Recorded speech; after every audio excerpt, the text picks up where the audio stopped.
Okay, good evening everyone.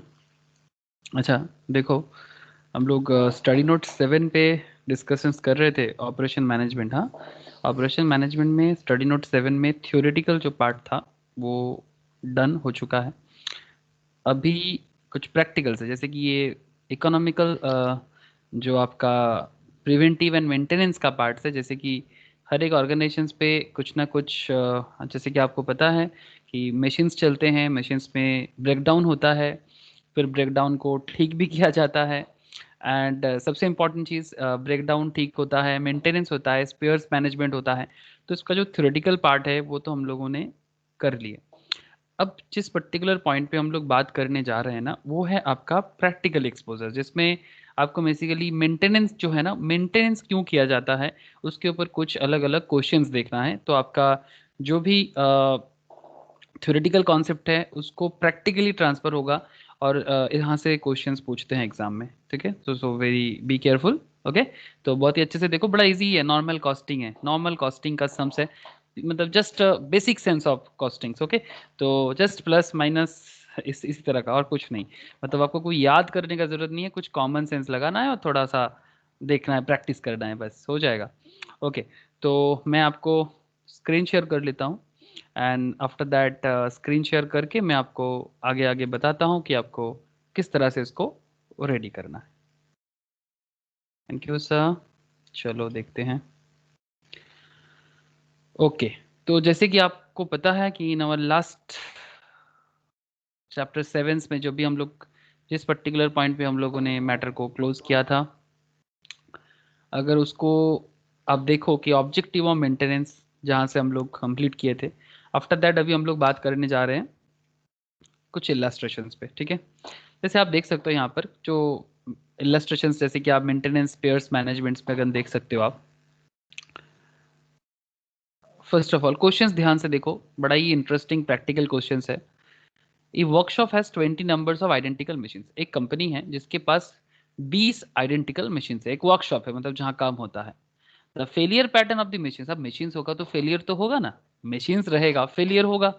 तो failure pattern जो है मशीन्स का वो आपका यहाँ पर गिवन है। क्या गिवन दिया आपको, देखो आप, elapsed time after maintenance attention in month. Okay, जैसे elapsed टाइम मतलब elapse हो जाते हैं मेंटेनेंस अटेंशन के बाद, ये 1 मंथ के अंदर प्रोबेबिलिटी ऑफ फेलियर होता है 0.20। ठीक है, ये फेलियरिटी का प्रोबेबिलिटी दिया है कि ये 0.20 पॉइंट फेलियरिटी हो सकता है। ये 2 मंथ में 0.15, मतलब जितना मंथ बढ़ेगा उतना थोड़ा कम होने का चांसेस है, डिपेंड करता है। 3 मंथ पे 0.15, 4 मंथ पे 0.15, 5 मंथ पे 0.15, 6 मंथ्स पे 0.20। ओके, ये प्रोबेबिलिटी ऑफ फेलियर है। आपको क्या पूछा जा रहा है, if cost ₹150 to attend a failed machines. एक फेल्ड मशीन्स को जब भी अटेंड किया जाता है तो उसका कॉस्ट लग जाता है 150, मतलब जो भी मिस्त्री आप बुलाओ, जो भी मैकेनिक को बुला के आप ठीक कराने जाओ तो 150 तो लग ही जाएगा। एंड रेक्टिफाई द सेम, मतलब उसको ठीक करने में। Compute the yearly cost of servicing the broken down machines, मतलब इस ब्रोकन डाउन मशीन्स को ठीक करने में आपको कितना कॉस्ट लग जाएगा ईयरली बेसिस पे। ये रहा आपका क्वेश्चंस। तो एज ए कॉस्ट अकाउंटेंट चालू हो जाओ, आपको किस तरह से कैलकुलेट करना है आप फटाफट बता दो अपने ऑर्गेनाइजेशंस को कि अल्टीमेटली आपका ब्रोक डाउन मशीन्स को ठीक करने में इतना कॉस्ट लग जाएगा। ठीक है, तो चलो कॉस्ट अकाउंटेंट रेडी। तो एक्सपेक्टेड टाइम बिफोर फेलियर तो एकदम सिंपल है ना, जैसे कि आपका प्रोबेबिलिटी है 0.20 1 मंथ का, 0.15 2 मंथ का, 0.15 3 मंथ का, 0.15 4 मंथ का, 0.15 5 मंथ का, 0.20 6 मंथ का। जैसा डेटा था मैंने जस्ट आपको उसी तरह से यहाँ पर पुट किया। एंड हमारे पास जो टाइम आ रहा है वो है आपका 3.5। आप खुद कैलकुलेट करके देखो, आपका 3.5 मंथ्स आएगा। तो फिर simple therefore number of repair पर मशीन्स पर एनम कितना हो जाएगा। अगर पूरा साल भर का 12 महीने होते हैं और 3.5 मंथ, तो आपका क्या हो जाएगा 12/3.5। अब कंसिडरिंग 20 मशीन्स, आपके पास कितना मशीन्स था 20, तो 20 machines and ₹150 to attend a failure machines. एक फेलियर मशीन्स को ठीक करने में आपको 150 लगता है ना। 20 मशीन्स है, 150 लगता है। ठीक है, तो फिर failed machines yearly cost of servicing क्या हो जाएगा, 12/3.5 तो था ही, इंटू 20, बिकॉज 20 मशीन्स है, इंटू 150, तो टोटल आपका कितना आ जाएगा 10,286। अब ये कुछ भी नहीं है सर, आप समझ ही रहे हो ना, तो बस थोड़ा कॉमन सेंस है। ठीक है सर, ये तो समझ में आ गया, मैं पूरा समझ सकता हूँ। चलो एक दूसरा इजी था, इलस्ट्रेशन 2, बट ऐसा क्वेश्चंस पूछते हैं, इस तरह का सवाल करते हैं, तो so be careful, okay, be careful, important है ऐसा questions. Next, a public transport system, a public transport system, suppose मानो कि एक public transport system is experiencing the following number of breakdowns. Just feel that आप किसी public transport में cost accountant हो, following number of breakdowns for the months over the past 2 years their new fleet of vehicles. तो last 2 साल में उनका जो fleet of vehicles है, मतलब जितना सारा व्हीकल्स उस ट्रांसपोर्ट कंपनीज के पास है, नंबर ऑफ ब्रेकडाउन्स 0 ईयर में, number of months this awkward, मतलब 2 महीने में कुछ नहीं होता, number of months this awkward 2 महीने में कुछ नहीं होता, 8 महीने में एक बार, 10 महीने में 2 बार, 3 महीने में 3 बार, 1 महीने में 4 बार, ऐसा एक दिया है, मतलब एक ओवरऑल स्ट्रक्चर दिया है। Etch breakdown cost the farms, her bar breakdown होता है और फार्म का जो एवरेज कॉस्ट है वो 2800 का कॉस्ट आ जाता है। For a cost of ₹1500 per month, preventive maintenance can be carried out. अगर चाह, मतलब अगर कंपनी चाहे, ऑर्गेनाइजेशन, पब्लिक ट्रांसपोर्ट ऑर्गेनाइजेशन अगर चाहे तो 1500 पर मंथ खर्चा करके प्रिवेंटिव मेंटेनेंस कैरी आउट कर सकते हैं, to limit the breakdowns to an average of 1 per month, मतलब ताकि वो on an average per month में एक ही बार ब्रेकडाउन हो, ऐसा नहीं कि किसी मंथ में 4 बार हो रहा है, ऐसा ना हो, ऑन एन एवरेज एक बार ब्रेकडाउन हो सकता है, इसको लिमिट कर सकते हैं, मतलब उसके ऊपर क्या करके, प्रिवेंशन लगा के, मतलब प्रिवेंशन कॉस्ट, मतलब थोड़ा मेंटेनेंस पे मेंटेनेंस करेगा, प्रिवेंटमेंट मतलब प्रिवेंटिव मेंटेनेंस कॉस्ट, मतलब जैसे कि मशीन है उसको थोड़ा रिपेयर वगैरह हर महीने कुछ सर्विसिंग कराओ, तो ताकि उसका जो लॉन्जिविटी है थोड़ा बढ़ता जाए, सिंपल है। तो which policy is suitable for the farm, तो कौन सा पॉलिसी फार्म को लेना चाहिए, ठीक है। तो चलो देखते हैं, मतलब 2 में 0, 8 पे 1, 10 पे 2, 3 पे 3, 1 पे 4, कौन सा पॉलिसी इस फार्म को ज़्यादा सुइटेबल रहेगा, तो ये हम लोगों को फाइंड आउट करना है। तो अगेन कॉस्ट अकाउंटेंट फिर से बुलाया जाएगा ऑर्गेनाइजेशंस पे कि क्या करेगा ये, converting the frequencies to a probability distributions and determining the expected cost। तो यहाँ पर आपको थोड़ा सा probability distributions करना है and determining the expected cost per month of breakdowns। तो जैसे कि आपको पता ही है कि नंबर ऑफ ब्रेकडाउन्स को हम लोग यहाँ पर x से डिनोट कर रहे हैं, ठीक है, जैसे कि स्टैटिस्टिक्स में करते हैं ना, कुछ उस तरह से नंबर ऑफ ब्रेकडाउन्स को x के डिनोट करते हैं, फ्रीक्वेंसीज इन मंथ्स को f से डिनोट करते हैं, प्रोबेबिलिटी को p equals to functions f divided by summation of f करते हैं, and expected number of breakdowns को px, मतलब this p and this x, okay. तो number of breakdowns you 0 1 2 3 4, 0 1 2 3 4, frequency in months 0 में 2, okay, frequencies in months का क्या है, 2 महीना, 8 महीना, number of months this awkward 8 महीना, number of months 10, number of months 3, number of months 1, okay. तो आपका टोटल फ्रीक्वेंसीज इन मंथ्स कितना हो गया, समेशन f 24। अब प्रोबेबिलिटी का क्या कैसे होगा, टोटल प्रोबेबिलिटी हमेशा 1 ही होगा, अब 1 में से परसेंटेज निकालना है आपको, तो f बाई समेशन f, मतलब 2, यहाँ से 2 है ना, 2 डिवाइडेड बाई 24, तो आप 2 डिवाइडेड बाई 24 करो, आपको 0.083 आएगा। अब 8 डिवाइडेड बाई 24 करो, आपको 0.33 मिलेगा। फिर अगेन इसको करो तो आपको ये मिलेगा, फिर ये मिलेगा, फिर ये, लेकिन टोटल आपका समेशंस ऑफ पी जो है वो 1 ही होगा। आप इसको कैलकुलेट करके देख सकते हो, ये हमेशा होता है, बिकॉज टोटल में से ही आपका प्रोबेबल हो सकता है। ये 0.083 का प्रोबेबिलिटीज है, इसमें 0.333 का प्रोबेबिलिटीज है कि ब्रेकडाउन हो सकता है। अब सर देखो, कोई थोड़ी ना बोल सकता है कि मेरा इस बार ब्रेकडाउन हो ही जाएगा, ये सब प्रोबेबिलिटी पे ही चलता है। मतलब कोई सवाल कर ही सकता है, प्रोबेबल क्यों, एग्जैक्ट क्यों नहीं। अब ये तो मतलब बोका क्वेश्चन हो जाएगा ना, बिकॉज कोई नहीं बोल सकता कि उसका मशीन कब खराब होगा, ठीक है, ये कहना मुश्किल है। कई बार ऐसे होते हैं कि मशीन खराब हो, मतलब होके भी चल रहा है, तो फिर मैकेनिक आके बोलता है कि आप बहुत लकी हो कि इसको तो और 6 महीने पहले खराब हो जाना चाहिए था। जैसे कि इंसान को भी कोई बता नहीं सकता ना कि इंसान कितना दिन तक चल सकता है, तो एग्जैक्टली इंसान भी तो एक उसका शरीर भी तो एक मशीन है। तो जैसे कि ये नहीं बोला जा सकता, मशीन के केस में भी बोलना थोड़ा मुश्किल है। हाँ, ऑब्वियसली मशीन के केस में एक एक्सपायरी लिमिट आप जरूर बांध सकते हो कि भाई हाँ, इतना दिन तक ही नॉर्मली ये जाता है। अब सर इसके बाद expected number of breakdowns p into x कर लो आप। ऐसे 0.083 के साथ 0 को इंटू करोगे तो ये 0 ही आएगा, ठीक है। फिर इसके साथ इसको 0.333, फिर इसके साथ इसको 0.8434, टोटल आपका समेशन पी एक्स जो है दैट इज 1.710 आएगा, that is expected number of breakdowns, ठीक है। एक्सपेक्टेड इतना नंबर ऑफ ब्रेकडाउन हो सकता है, ओके। एक्सपेक्टेड 1.710 ब्रेकडाउन आ सकता है, ये आपका जो भी आपका गिवन डेटा है वहां से पता चल रहा है, ठीक है, प्रोबेबिलिटीज करके, प्रोबेबिलिटी डिस्ट्रीब्यूट करके। अब expected breakdown cost per month, अब इसके बाद आपके पास डेटा है कि 1.710 अगर आपका expected breakdowns per month, expected number of breakdowns per month, अगर इतना ब्रेकडाउन होगा, और कॉस्ट ऑफ ईच ब्रेकडाउन 2800 जो आपको क्वेश्चंस में पहले से ही गिवन था, क्वेश्चंस में आपको पहले से ही गिवन है कि एक ब्रेकडाउन का 2800 का, अगर प्रिवेंटिव मेंटेनेंस करोगे तो 1500 पर मंथ का खर्चा है। अच्छा, तो फिर 2800 करके 1.710 4788, इसमें तो कोई प्रॉब्लम नहीं है, इंटू करके देख लो एक बार। हो सकता है कभी कभी थोड़ा कैलकुलेशंस मिस्टेक हो जाता है, एक बार जरूर देख लेना।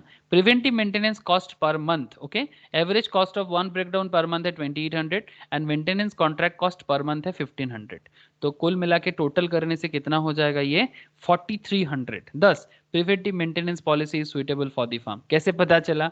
आप अगर ब्रेकडाउन के बाद जब भी खर्चा होता है तो 4788 का खर्चा होता है, लेकिन अगर एवरेज प्रिवेंटिव मेंटेनेंस आप 1500 का कर रहे हो और average cost of the breakdown कितना हो रहा है 2800 का, ठीक है, तो फिर अगर आपका average cost of one breakdown 2800 है, और अगर आप मतलब जब भी ब्रेकडाउन होता है ऑर्गेनाइजेशन मशीन मतलब पूरा फैक्ट्रीज में 2800 का खर्चा मास्ट है, ठीक है, और एवरेज कॉस्ट और maintenance contract cost per month का 1500, तो फिर आपका मंथली कॉस्ट कितना हो जाएगा 4300, ठीक है। यहाँ पर आप देखो पर मंथ का आपका ब्रेकडाउन है, number of breakdown per month 1.710 और कॉस्ट ऑफ ईच ब्रेकडाउन है 2800, पर मंथ में होता ही रहता है, तो आपका पूरा साल भर का हो जाएगा, मंथली का हो जाएगा 4788। लेकिन अगर आप मेंटेनेंस कॉन्ट्रैक्ट पर मंथ 1500 का कर भी लोगे और average cost of one breakdown per month 2800, तो आपका खर्चा हो रहा है 4300, तो मेंटेनेंस प्रिवेंट करने से अच्छा ही तो है, अच्छा ही तो है आपका, कोई बुराई नहीं है। तो क्योंकि तो इसलिए आपको मेंटेनेंस करने के लिए यहाँ पर आप रिकमेंड कर सकते हो ऑर्गेनाइजेशंस को कि हाँ, अब अगर आप 1500 का मेंटेनेंस पे जाओगे तो आपका सस्ता पड़ेगा, करीब 588 रुपीज़ का सस्ता पड़ रहा है। तो ये एक गजब कॉस्टिंग डेटा है जो ऑर्गेनाइजेशंस को सजेस्ट कर सकते हो, ठीक है। तो ये एक अच्छा एक क्वेश्चन था, बड़ा ही बढ़िया क्वेश्चन था एक, ओके। एक अनदर बढ़िया क्वेश्चन पे पहुंच रहे हैं, ठीक है, और थोड़ा कंसंट्रेशन को तब बनाओ क्योंकि और थोड़ा मजेदार क्वेश्चन है। Indian electronics manufactures TV sets, Indian electronic TV set manufacture करते हैं and carries out the pictures tube testing for 2000 hours. Picture tube testing करते हैं, पिक्चर ट्यूब टेस्टिंग में 2000 घंटा लगता है, पिक्चर ट्यूब टीवी के अंदर होता है, जैसे ये लैपटॉप कंप्यूटर पिक्चर ट्यूब होते हैं, ठीक है, तभी तो पिक्चर देखा जाता है। तो picture tube testing for 2000 hours, 2000 घंटा का, a sample of 100 tube was put through this quality. तो ये जो इलेक्ट्रॉनिक्स है manufactures TV sets and carries out the picture tube testing, मतलब इनका पिक्चर ट्यूब टेस्टिंग करने में इनका 2000 घंटा का टाइम लगता है, बिकॉज ये टीवी बनाते हैं ना, तो टीवी बनाने के टाइम पे पिक्चर ट्यूब बड़ा इंपॉर्टेंट है, उसमें 2000 घंटा का टाइम भी लग जाता है, ठीक है। तो sample of 100 tubes was put through this quality test during which 2 tubes felt. तो जब भी ये टेस्टिंग करते हैं 100 tubes put through this quality test, मतलब 100 ट्यूब सेट को क्वालिटी टेस्ट के अंदर लाया जाता है और उसी टाइम पे 2 ट्यूब तो फेल होता ही होता है, ठीक है, मतलब 100 में से 2 ट्यूब फेलियर होता है। If the average usages of TV, if the average usages of TV by the customers is 4 घंटा पर डे, मान के चलते हैं कि कस्टमर्स जो है जो टीवी देखने वाले बंदे होते हैं वो दिन में 4 घंटा टीवी देखता है, and if 10,000 TV sets were sold, अगर 10,000 टीवी सेट्स पूरा बेचता है वो, ठीक है, देन इन 1 ईयर, एक साल में how many tubes were expected to fail, तो पूरा साल भर में कितना ट्यूब्स फेल होने का चांसेस है, and what is the mean time between failures of this tubes, मतलब इनका एवरेज जो है टाइम है एक एक फेलियर्स का, ये क्या होगा ट्यूब्स का। तो इसमें आपको ऑर्गेनाइजेशंस को पता चलेगा कि भाई कितना काम करना होता है और मतलब कितना फेलियर्स हो सकते हैं। तो टोटल टेस्ट टाइम कितना है 100 ट्यूब्स का, अगर टेस्टिंग पर आउट ऑफ पिक्चर ट्यूब है अगर 2000 घंटा, तो 100 ट्यूब का साल भर का कितना घंटा का काम करेगा वो, जब भी टेस्ट करते हैं 100 ट्यूब का टेस्ट करते हैं, सैंपल ट्यूब्स का, तो 100 ट्यूब का 2000 घंटा करके अगर करता है तो साल भर में टोटल 2 लाख ट्यूब आवर्स का काम वो करता है। First thing, there are two tubes which have failed and hence the total time is to be adjusted for the number of hour lost due to the failures during the testing। अब देखो tube failure हो जाएगा तो वो time तो loss हो गया ना, अगर फेलियर होगा तो लॉस तो होगा ही। The lost hours are computed as 2 tubes है तो 2 इंटू 2000/2, ओके, तो 2 इंटू 2000/2, तो आपका अगेन होता है 2000 घंटा, बिकॉज 2 ट्यूब्स है 2000 घंटे का है, और कितना ट्यूब्स है 2 है, तो 2 ट्यूब्स 2000 घंटा करके आप टाइम लगाते हो 4000 घंटा, फिर 2 ट्यूब में एवरेज 2000 घंटा टाइम लॉस हो जाता है। ठीक है, the lost hours are computed as per tube में 2000 घंटा साल भर में। Okay, the assumption is made here is that each of the failed tubes have lasted on average of half of the test period। ये assumptions लिया गया है, that's why 2 tube से मतलब एवरेज किया गया है, तो एवरेज डिवाइडेड बाई 2 है, 2 ट्यूब्स है, तो इसलिए the assumptions ये लिया गया that each of the failed tubes lasted on an average of half the test period।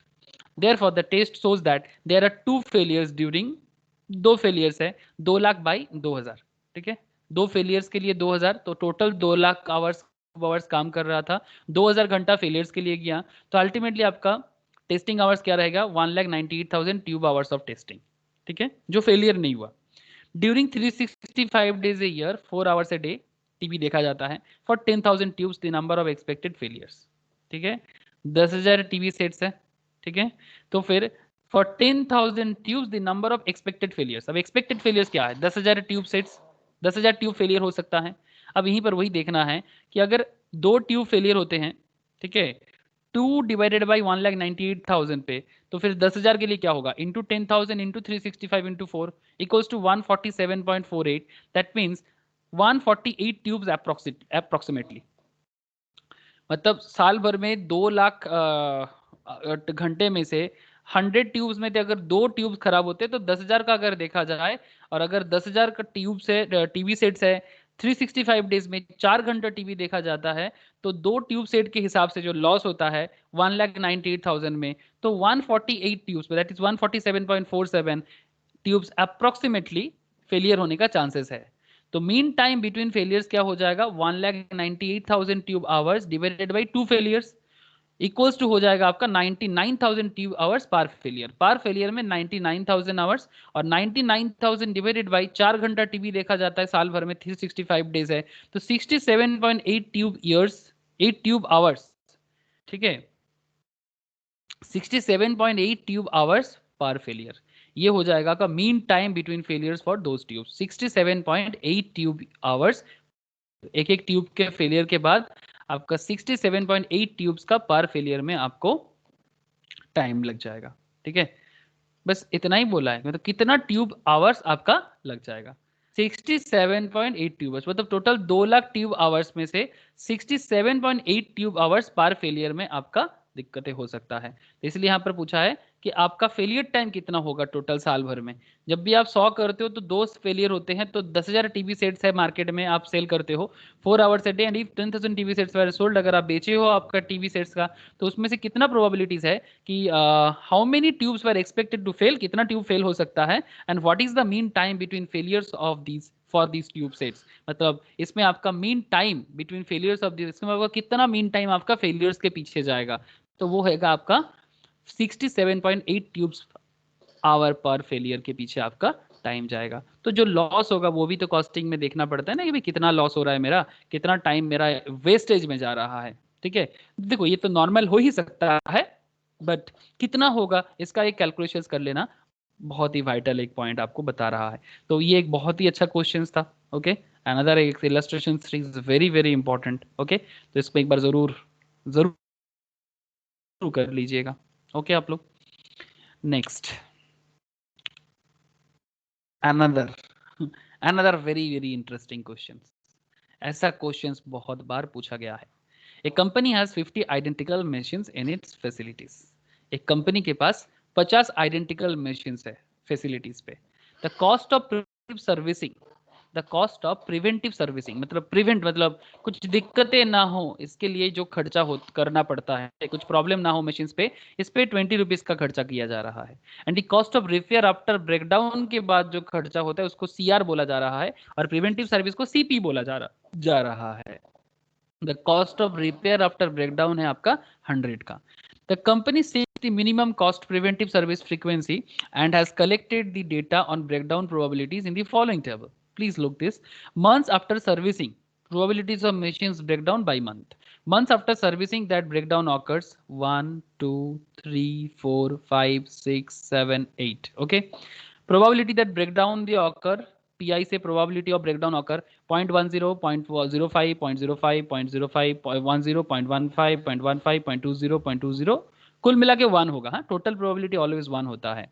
And फिर I इंटू P1 करके आपका वही हो जाएगा, इंटू 1 करोगे तो, इंटू 2 करोगे तो, जैसे इंटू करके जो आएगा, तो अल्टीमेटली आपका 5.40 टोटल आएगा। तो इस दीजिएगा कि I इंटू पी आई मतलब probability that breakdown will occur, total probability breakdown will occur and months after servicing that breakdown occurs, तो कितना मंथ्स छोड़ छोड़ के ब्रेकडाउन आपका हो रहा है, ये दोनों डेटा आपको यहाँ पर गिवन है। ठीक है, तो यहाँ से आपको क्या पता चलेगा? ओके, द मीन टाइम, तो मीन टाइम तो 5.4 वो तो आपने देख ही लिया। आपका जो एवरेज जो टाइम है ओवरऑल जो मीन है आपका वो 5.4 है। तो the mean time before failure is 5.4 months. The mean time before failure is 5.4 months and the expected cost with no preventive maintenance. अब पहले ये देखेंगे कि कोई प्रिवेंटिव मेंटेनेंस नहीं चलाएंगे, no preventive maintenance would be 100 into 50 by 100 into 50 by 5.4। ठीक है, अब ये 50 मशीन था ना आपका, 100 आपका ब्रेकडाउन का रिपेयर कॉस्ट है। ठीक है, 50 आपका आइडेंटिकल मशीन है, 100 आपका cost of repair after breakdown है। ठीक है, तो 50 मशीन का 100 ब्रेकडाउन कॉस्ट है और 5.4 आपका मीन टाइम है। ठीक है, तो 5.4 मंथ्स आपका मीन टाइम है, तो 100 इंटू 50 बाई 5.4, तो आपका जो पर मंथ का खर्चा है दैट इज 925.93 पर मंथ का खर्चा है, दैट मीन 926 आप बता सकते हो आराम से। The following calculation shows B1 the expected number of breakdowns between preventive maintenance intervals for the possible intervals that may be considered। तो प्लीज समझने का कोशिश करना, यहाँ पर B1 का मतलब क्या है, the expected number of breakdowns between preventive maintenance। तो first of all B1, B2, B3, B4, B5, B6, B7, B8। अब ये क्या है, B8 तक क्यों?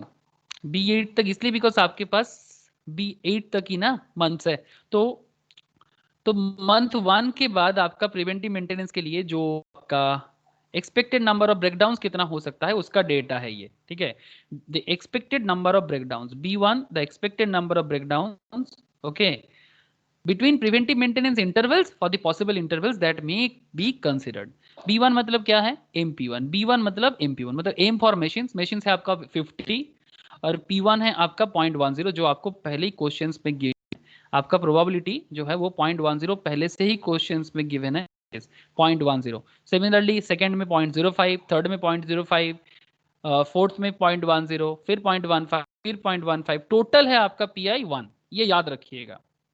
ओके, तो अगर आपको ये समझ में आया तो m into P1 50 into 0.10 equals to 5, मतलब this is the expected number of breakdowns between preventive maintenance intervals. Okay, B2 क्या होगा, B2 is m into P1 plus P2 plus B1 into P1, मतलब आपका जो मशीन है वो तो 50 है ही ना, मशीन जो है आपका वो तो आपका 50 है ही, 50 मशीन, P1 मतलब आपका probability of one that is 0.10, P2 is आपका 0.05 प्लस B1 मतलब आपका मतलब ये वाला B1 P1। ठीक है, ये B1 और P1 मतलब B1 is 5 and P1 is 5 and P1 is आपका 0.05 0.10 जो था। ठीक है, मतलब वो B2 में तो आपका B1 और P1 का पूरा लग ही जाएगा ना, दैट्स वाई। तो दैट्स वाई देखो कैलकुलेशन बड़ा सिंपल है, 50 इंटू 0.10 प्लस 0.05 प्लस 5 इंटू 0.0110। ठीक है, क्यों ऐसा किया गया, इसके पीछे का रूल्स बहुत सिंपल है, जस्ट लुक, मतलब जो हो रहा है सेकेंड मंथ में तो आपका वन तो आपका रह ही रहा है ना, तो इसके अंदर ये वाला भी है, दैट्स वाई मतलब आपका B1 में मतलब expected number of breakdowns between preventive maintenance में B2 के अंदर तो B1 एंड P1 तो आ ही जाएगा, B2 के अंदर B1 एंड P1 तो आ जाएगा ना, इसलिए इसको प्लस किया जा रहा है। मतलब जो भी B1 है और जो भी P1 है वो दोनों कॉस्ट आपका आ जाता है, दैट्स वाई ये 5 और इसको ऐड करोगे तो ये हो जाएगा 8। ओके, इसी पैटर्न में अब B3 के अंदर B1 B2 दोनों आएगा। अब देखो यहाँ पर m into again 50 into 0.10 plus 0.05 plus 0.05, just वही data 0.10 plus 0.05 plus third year का थर्ड मंथ का 0.05, तो 3 मंथ का तो यहाँ पर आएगा ही, प्लस प्लस ये जो B2 का 8 है, B2 में आपका 8 लगा तो उसका भी आ जाएगा 8 इंटू 0.10 इन द सेंस आपका B2 का 10 मतलब ये दिस 1 का 10 मतलब पहला मंथ का 10 पूरा आ जाएगा, 8 इंटू 0.10 प्लस 5 मतलब ये वाला 5 एंड 5 इंटू पॉइंट आपका P2, ठीक है, P1 एंड P2 दोनों आएगा, तो इसके साथ P1 आएगा फिर इसके साथ P2 आएगा, ठीक है, इस तरह से टोटल हो जाएगा, फिर ये हो जाएगा आपका 11.05।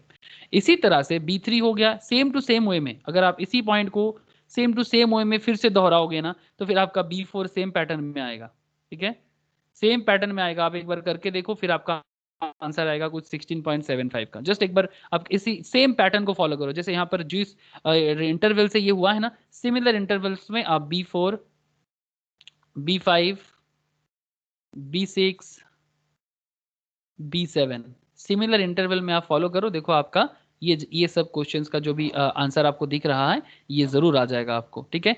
तो ये आपको जरूर समझ में आया होगा कि किस तरह से हम लोगों को B1 B2 B3 B4 B5 B6 B7 and B8, ठीक है। तो जस्ट एक बार आप खुद से करके देखो, देखो आपको मिल जाएगा, ठीक है, ऐसे घबराने का कोई बात ही नहीं है, करके देखो, अगर फिर से दिक्कत होगा तो फिर आप मुझे बताना, ठीक है। तो the cost of various preventive maintenance intervals are summarized in the table.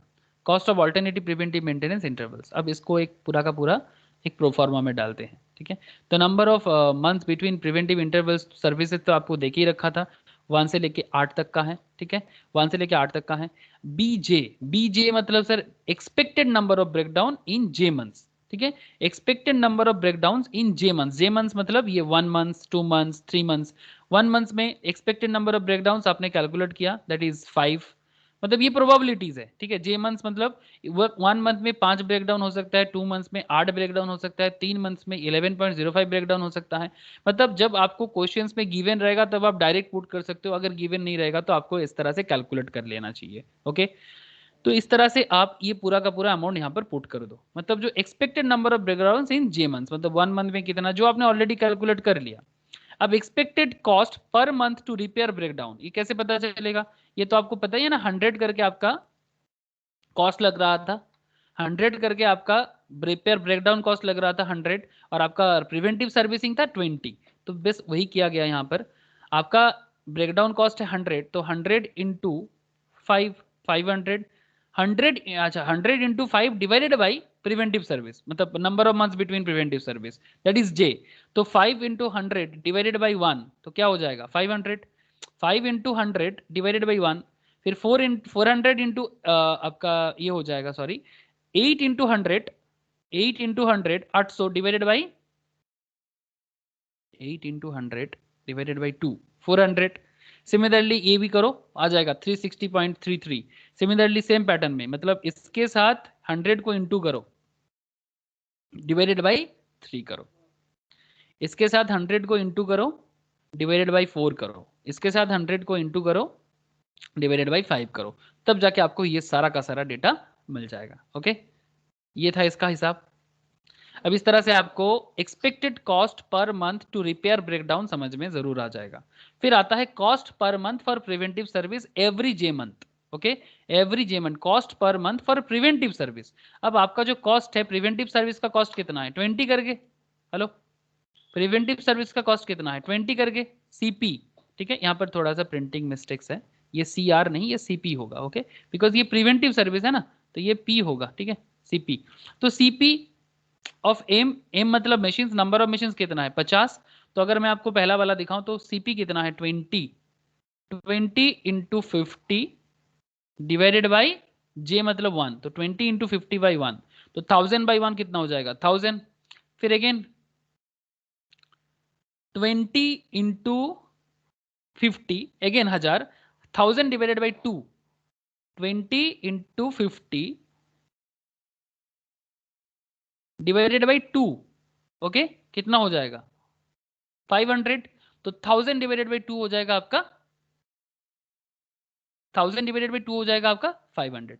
Same fashions में ये 20 कहां से आया समझ में आया ना, ये सीपी वैल्यू है, मतलब प्रिवेंटिव सर्विस का जो 20 रुपीज का खर्चा है दैट इज 20। तो ये 20 से हुआ है और ये सब 100 से हुआ है, याद रखिएगा। तो इस तरह से आपका ये सारा का सारा डेटा मिल जाएगा।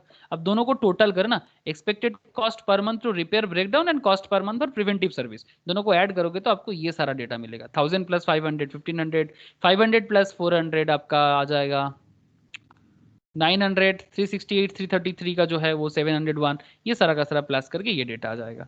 तो अल्टीमेटली यहाँ से आपको क्या पता चलेगा, आप एक चीज यहाँ पर आराम से देख सकते हो कि आपको यहाँ से ढूंढना है सबसे सस्ता कहाँ हुआ है। Total expected cost per month of preventive maintenance and repair का सबसे सस्ता, आई थिंक सबसे सस्ता यही वाला है 668.75, आप अप्रोक्सीमेटली 669 बोल सकते हो, ठीक है। और जहां आपका खर्चा जो हुआ था, जब आपने द मीन टाइम बिफोर ये the expected cost with no preventive maintenance आपका हुआ था 925.93। अगर आप प्रिवेंटिव मेंटेनेंस नहीं कर रहे थे तो आपका खर्चा होता था 925.93, दैट इज 926, ओके। बट जब आप प्रिवेंटिव मेंटेनेंस कर रहे हो तो आपका एवरेज कॉस्ट कम होके हो रहा है 669। तो इसमें आपका करीब 257 का गैप होगा। अब देखिए यहाँ पर कैलकुलेट करके, a policy of performing preventive maintenance every 4 months result in the lowest average cost about 669, this amount is 25 257 per month, 257 per month less than the 926 expected cost without preventive maintenance। मतलब preventive maintenance नहीं करोगे तो 926 का खर्चा है, preventive maintenance करोगे तो 669 का लोएस्ट खर्चा हो सकता है। Without preventive maintenance this policy would reduce the cost by 257 divided by 926 into 100, that is 27.75%। मतलब अगर आप प्रिवेंटिव मेंटेनेंस लेते हो तो फिर आपका खर्चा करीब करीब 28% के आसपास, 27.75% के आसपास लो हो जाएगा, below the cost of repairing the machine only when they break down. मतलब जब ब्रेकडाउन के बाद नॉर्मली करते हो तो उससे करीब 28% का खर्चा आपका कम हो जाएगा। अच्छा था ना, बड़ा ही अच्छा था, बड़ा इंटरेस्टिंग क्वेश्चन था। These are the very very interesting and important questions, ठीक है, एक बार जरूर देख लेना, okay. Spare parts management in manufacturing plants that one a huge number of equipment, सब बहुत सारे इक्विपमेंट्स होते हैं। Supervising the spare parts correctly and in a timely manner is a difficult task, मतलब कब कौन सा पार्ट्स चाहिए इसको टाइमली मैनर करना, अरेंज करना एक बहुत ही मुश्किल का काम है, difficult task. Usually spare parts are categories into two main groups. Spare parts जो होते हैं ना, स्पेयर पार्ट्स को नॉर्मली दो ग्रुप में बांटा जाता है। स्पेयर पार्ट्स आप देखे हो ना, आप किसी भी ऑर्गेनाइजेशन पे विजिट करना तो आपको स्पेयर पार्ट्स जरूर दिखेगा, कुछ ऐसे होते हैं स्पेयर पार्ट्स।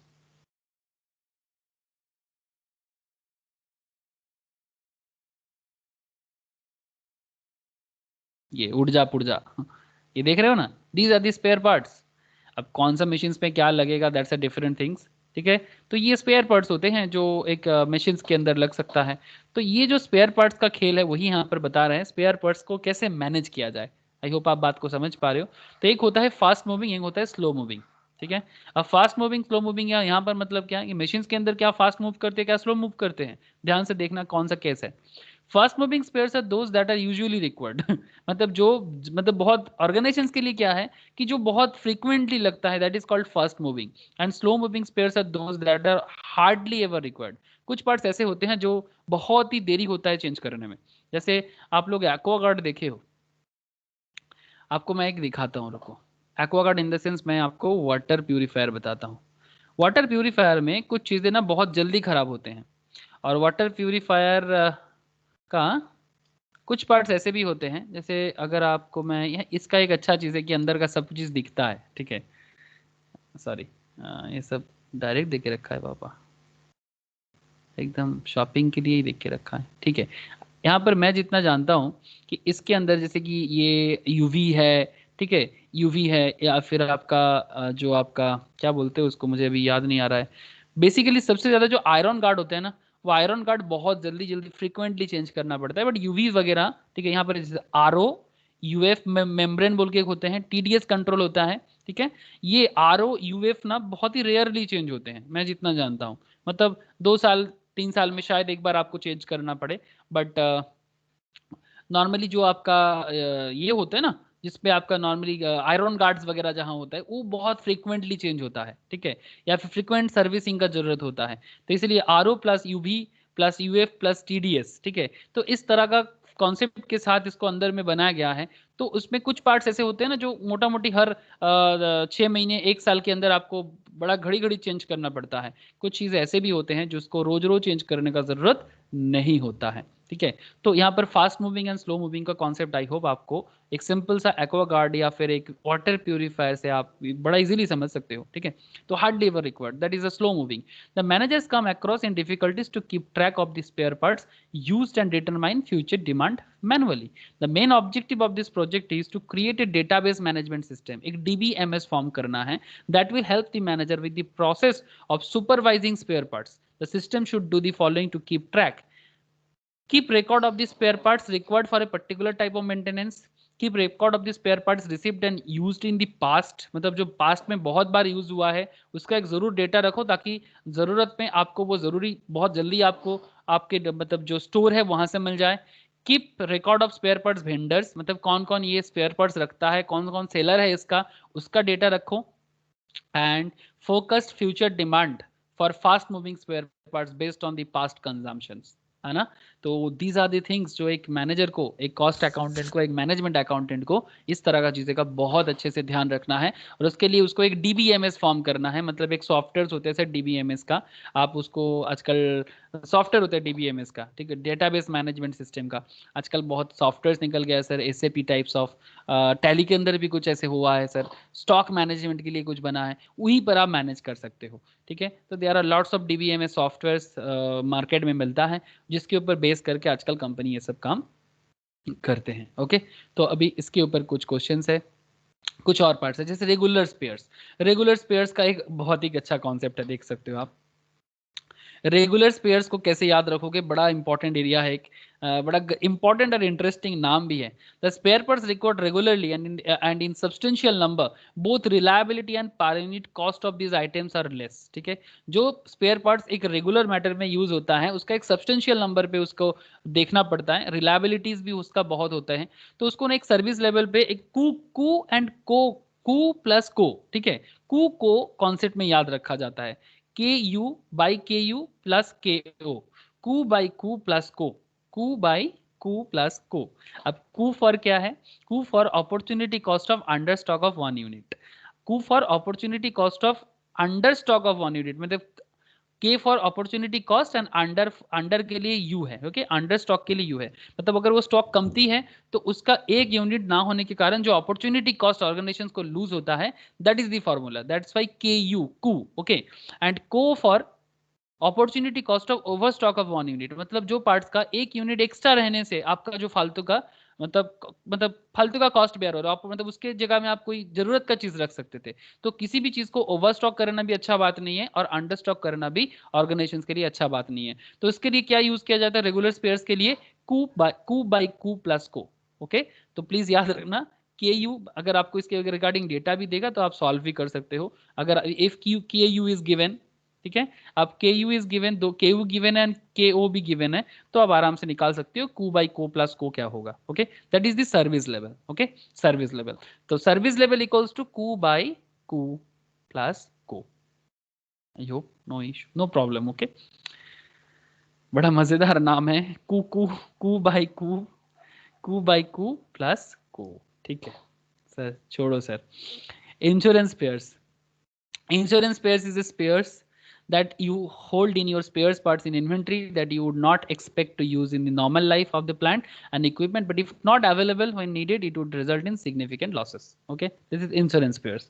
capital spares कैसे होते हैं, capital spares has spares parts which although acknowledged to have a long life, obviously capital parts spares है तो उसका longevities बहुत होते हैं, small chances of failures would cause a long shutdowns of equipment, अगर मतलब जिसके कारण जो ना जिसके खराब होने से प्लांट या मशीनरी बहुत दिनों तक बंद हो जाते हैं, लॉन्ग शटडाउन, टाइम लगता है उसको ठीक करने में, because it would take long time to get a replacement for them, ठीक है। तो इसके लिए एक प्रोबेबिलिटी, एक आपका परमुटेशंस कॉम्बिनेशंस का एक फॉर्मूला होता है। अब इसको उतना ज़रूरी नहीं है, बट फिर भी आप एक बार इसको पढ़ सकते हो। समेशंस I0 n-1, मतलब ये आपका प्रोबेब ये आपका परमुटेशंस का है, n-1 pi less than equals to C3 minus C by C3 less than equals to summations pi। जरूरी नहीं है, जस्ट एक बार रीड करने के लिए मैंने जस्ट रीड करा दिया, not very important. Rotable spares, rotable मतलब जिसका रोटेशन चलता है। Rotable items are generally thought of as item of plant or assets that periodically are changed out for repair or overhaul। periodically इसका एक changes होना चाहिए। The management of rotatable items and repairable spares parts is different to the management of other inventory items and proper control requires greater cooperation between maintenance and stores और inventory। मतलब जहाँ productions पे काम हो रहा है और जहाँ स्टोर्स पे उसको मैनेज किया जा रहा है, उनका एक बहुत ही अच्छा मतलब अभी काम होगा, फिर उसको रोटेट करके फिर किसी और को दिया जाएगा, मतलब किसी और मशीन्स को लगाया जाएगा। तो एक बहुत ही मतलब 5 दिन इसको यूज किया गया, फिर इसको मेंटेनेंस के लिए लिया जाएगा, फिर उसको लाया जाएगा। तो स्टोर के साथ ना एक बहुत ही गजब लेवल ऑफ रोटेबल स्पेयर्स का एक कोऑपरेशन चाहिए होता है। The successful management of these items is far more active than other spare parts. मतलब जो मैनेजमेंट टीम इस स्पेयर पार्ट्स को मैनेज करते हैं, they are far more active रहते हैं। Maintenance and stores inventory personnel must work together to ensure that there is a visibility of the status of this items. तो rotable spares के बारे में बहुत ही ज्यादा ध्यान रखा जाता है ऑर्गेनाइजेशंस पे, बिकॉज ये रोटेट करता रहता है। अभी यूज किया गया, फिर उसको चेंज करके फिर दूसरा लगाया गया, फिर इसको चेंज करके फिर दूसरा लगाया गया, फिर तीसरे को चेंज करके फिर चौथे को लगाया गया। तो this is rotable spares. Okay, तो इनके बारे में बड़ा ख्याल रखना बड़ा जरूरी होता है। Okay, no problem. नेक्स्ट, तो एक बार जरूर इसको रीड कर लीजिएगा। रोटेबल स्पेयर्स, कैपिटल स्पेयर्स, ठीक है। Rotable spares, capital spares and आपका इधर क्या छोड़ के आए, regular spares, regulars, insurance, capitals, rotables, ठीक है। प्लीज एक बार जरूर गो थ्रू कीजिएगा, वेरी वेरी इंपॉर्टेंट पॉइंट है सारा का सारा। इलस्ट्रेशंस 5। ओके, नेक्स्ट पॉइंट जो है ये थोड़ा हटके सम से ऐसा पूछता नहीं है नॉर्मली, अगर पूछेगा तो कुछ डेटा गिवन होना जरूरी है, ठीक है। मैं आपको बताता हूँ, आपको समझ में आ जाएगा।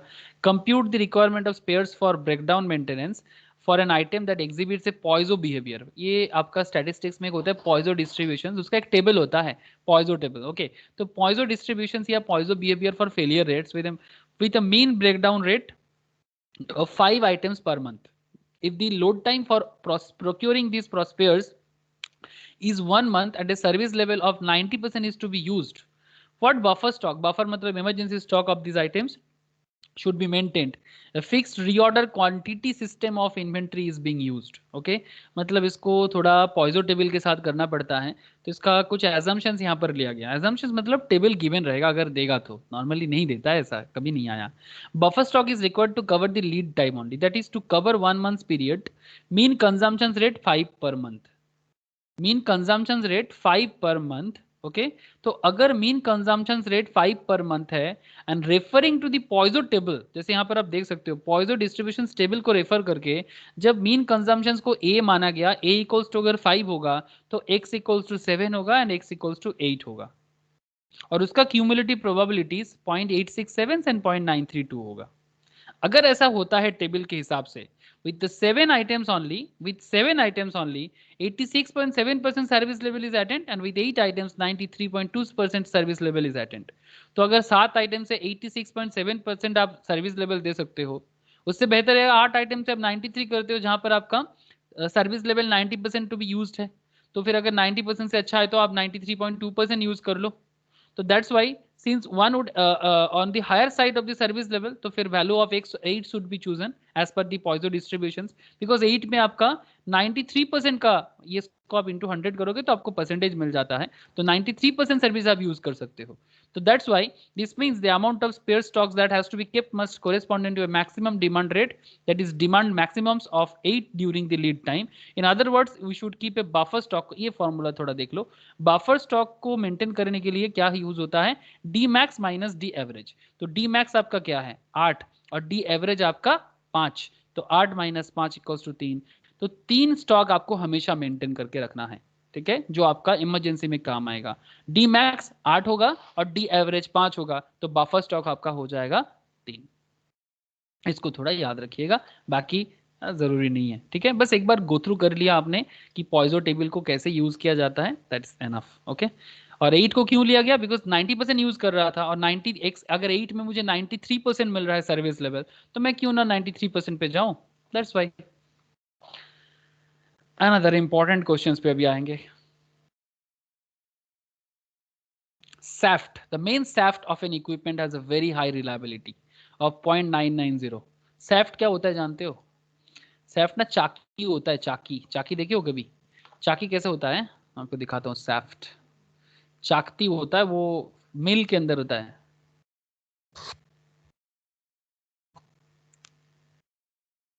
ये क्या निकल गया रे बाबा,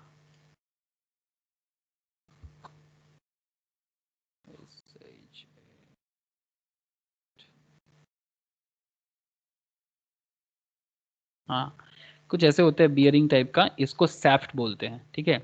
ये जो जिसके लिए मशीन्स घूमता है ना, दैट इज कॉल्ड सैफ्ट, ठीक है, बियरिंग पे होता है, ठीक है। तो बेसिकली इसी को नॉर्मली ऑर्गेनाइजेशंस पे बहुत ज़्यादा यूज होता है, तो उसको सैफ्ट बोला जाता है। तो जस्ट आप देखो यहाँ पर, the main shaft of N equipment is a very high reliability of 0.990, ठीक है, मतलब आउट ऑफ 1 0.990 रिलायबिलिटी है। The equipment comes from Russia. अब ये जो इक्विपमेंट है इसको इंडिया से नहीं सर, बाहर से रशिया से आ रहा है, and has a high down time cost associated with the failure of this shaft. अगर ये सैफ्ट खराब हो जाए जो रशिया से लाया जा रहा है, तो इसके कारण ऑर्गेनाइजेशंस को काफी डाउन टाइम फेस करना पड़ता है, मतलब फिर से रशिया से लाओ, टाइम टेकिंग ना। This is estimated at 2 crore as the cost of sales lost and other relevant cost, मतलब करीब 2 करोड़ का आपका मतलब लॉस हो सकता है कॉस्ट ऑफ सेल्स का and other relevant cost. However this pair is quoted at 10 lakh at present, तो करेंटली ये मार्केट में 10 लाख में मिल रहा है। Should this shaft spare be procured along with the equipment and kept on not, क्या ये सैफ्ट स्पेयर्स जो है इसको प्रोक्योर मतलब जुगाड़ करना चाहिए with the equipment and kept on not, मतलब इसको रखना चाहिए कि नहीं चाहिए, ठीक है, बिकॉज बिकॉज बहुत ही हाई रिलायबिलिटी है इस तरह का जो सैफ्ट है इसका। तो आपको देखना है कि आपका कितना लॉसेस है, कितना प्रॉफिट का चांसेस है। तो expected cost of down time पहले कैलकुलेट कर लो आप, ठीक है। तो प्रोबेबिलिटी ऑफ फेलियर क्या है, टोटल आपका प्रोबेबिलिटी 1 में से 1.990 को हटाओ, तो इसके साथ आपको 2 करोड़ को इंटू करना चाहिए। तो probability expected cost of down time है 2 लाख, बिकॉज 1 माइनस 0.990, तो मतलब आपका फेलियर होने का चांसेस तो 0.9, मतलब रिलायबिलिटी है इसका 0.990, तो इसका मतलब काफी काफी हाई रिलायबल है इसका, तो इसका लॉस होने का chance, expected cost of down time जब होगा तो उसका जो एक्सपेक्टेड लॉस है दैट इज 2 लाख। तो however the cost of procuring this pairs now is 10 lakh, इसको बनाने का खर्चा है 10 लाख का। Therefore expected cost of down time is less than the cost of spares, expected cost of downtime is less than the cost of spares, hence the spare need not be bought along with the equipment। ये जो spares है इसको equipment के साथ लेने का कोई ज़रूरत नहीं है, समझ में आया? मतलब ये मार्केट में अभी कोट हो रहा है 10 lakh,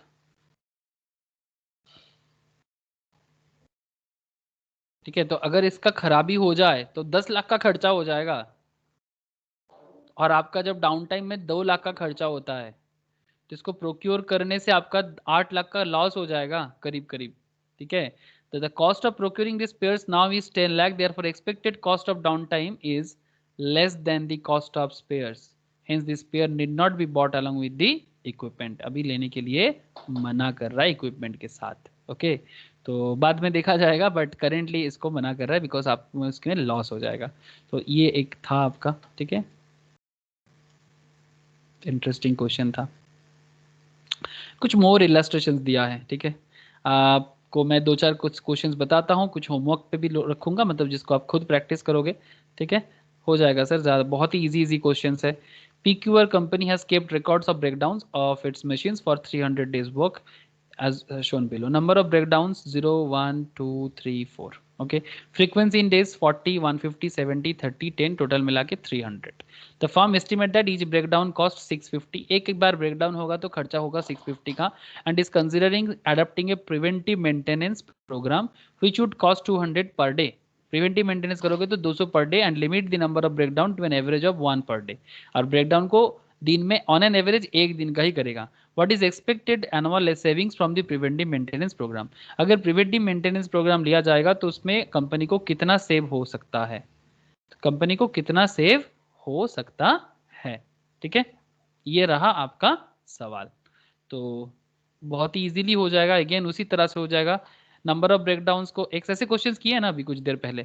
x frequency of breakdowns को F of X, probability distribution of breakdowns को P of X, and expected value of breakdowns को एक्स इंटू पी एक्स कर देंगे. ठीक है, तो 0, 1, 2, 3, 4 फ्रीक्वेंसी ब्रेकडाउन इन डेज हो जाएगा आपका एफ ऑफ एक्स, जो आपको ऑलरेडी गिवन है. ठीक है, 40, 150, 70, 30, 10, 300. Okay.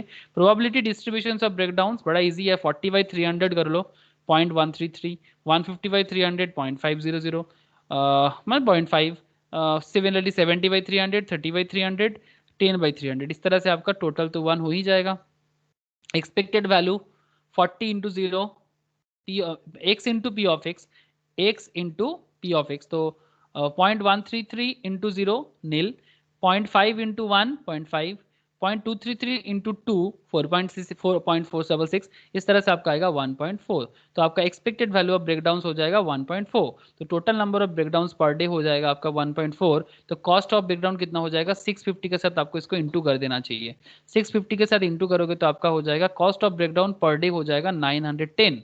Cost of preventive maintenance कितना है, 200 प्लस 650, तो आपका आ जाएगा 850. Okay, 200 plus 650. Preventive maintenance program के लिए आपको 200 का खर्चा करने के लिए बोला था ना. ये देखो, प्रिवेंटिव मेंटेनेंस कॉस्ट आपको कितना बोला था, 200. Would cost 200 per day and limit the number of breakdown. तो अगर आप 200 का प्रिवेंटिव खर्चा करते हो प्रिवेंटिव के लिए, तो आपका खर्चा हो जाएगा preventive maintenance program per day का हो जाएगा 850. और expected annual savings from the preventive maintenance program कितना हो जाएगा, cost of breakdown per day हो जाता है 910, और प्रिवेंटिव लेके अगर आप करोगे तो 850 का है. तो 910 माइनस 850, और 300 दिन आपको यहाँ पर बोला था. फ्रीक्वेंसी इन डेज टोटल 300 दिन का आपको बोला था. तो 300 दिन में आपका कितना हो जाएगा, 18,000 का सेविंग्स हो सकता है. एक बार गो थ्रू करना, बड़ा इंटरेस्टिंग क्वेश्चन था. ओके, 18,000 का सेविंग्स हो सकता है अगर आप प्रिवेंटिव मेंटेनेंस करते हो तो. ओके, यस सर, समझ में आ गया. ठीक है sir. A firm is using a machine whose purchase price is 15,000. The installation charge is amounting to 3,500 and the machine has a scrap value of only 1,500. Because the firm has a monopoly of this type of work. मतलब जो farm है ना, ये monopoly करता है.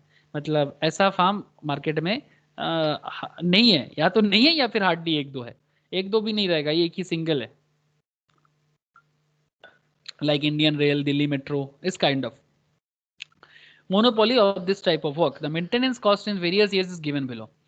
तो 1, 2, 3, 4 इस तरह से 9 साल है मेंटेनेंस कॉस्ट. फर्स्ट ईयर 260, इस तरह से 6100 का है. The firm wants to determine after how many years should the machines be replaced on economic considerations, assuming that the machines replacement can be done only at the year end. मान के चलना पड़ेगा कि machines का replacement year end में ही होता है. Okay, बड़ा इंटरेस्टिंग सवाल है. चलो देखते हैं कॉमन सेंस क्या बताते हैं. कॉस्ट ऑफ मशीन्स 15,000 का कॉस्ट तो यहाँ पर दिख ही रहा था. 15,000 का परचेज प्राइस है और 3,000 का इंस्टॉलेशन, 3,500 का इंस्टॉलेशन, तो कॉस्ट तो आपका आ जाएगा 18,500. स्क्रैप वैल्यू कितना है इसका, 1,500 का. Machine has a scrap value of only 1,500 because the firm has a monopoly. तो फिर 18,500 से आप स्क्रैप वैल्यू को हटाना पड़ेगा आपको, तब जाके आपको टोटल कॉस्ट मिलेगा ना.